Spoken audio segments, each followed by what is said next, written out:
Thank you for joining us and for taking the time. What is going on? Glad to be with you. Across the nation with these constant attacks on religion? You know, Lauren, I think a lot of people try to make this a political thing. And I'm going to say something that will no doubt subject me to a great deal of ridicule and scorn. But I think we've got to move this beyond a political discussion, an ideological one. The reason we're having a lot of these attacks is we need to step back and realize this is a spiritual battle. And I'm going to be very clear.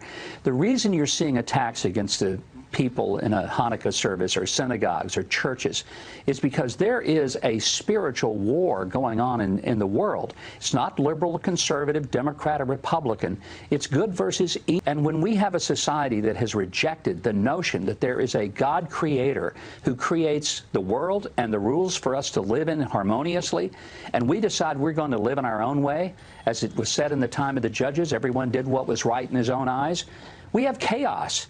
And we have a society that is tuning itself to what we think, feel, and believe rather than to a standard that God's created. And without sounding like I'm preaching a sermon here, when we have that rejection of absolutes, there are no moral absolutes anymore. This is what we end up with. People who just do whatever they want, and they justify it, and they're demonic. This is a seriously ill society and culture that we're living in. Yeah, Governor Huckabee, Kelly Torrance here.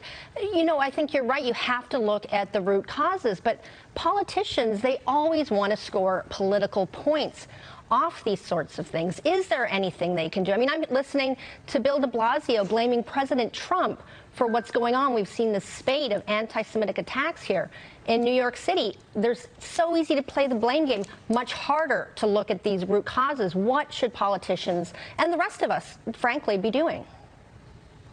Well, for one thing, they need to quit blaming each other. I mean, the fact that de Blasio is blaming Trump, he's the mayor of the city. What is he doing about it? The point is he can't fix this either. I mean, there may be certain things in terms of putting people in mental institutions instead of them back on the street when they're mentally ill.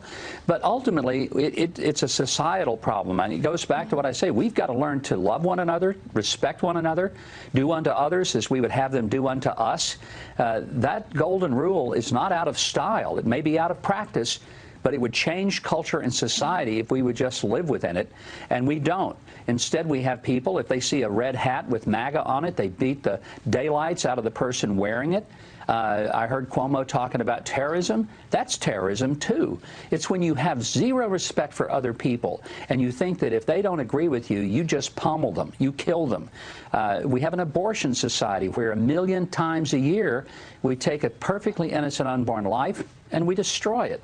What kind of culture does that? Not a very civilized one, that's for sure.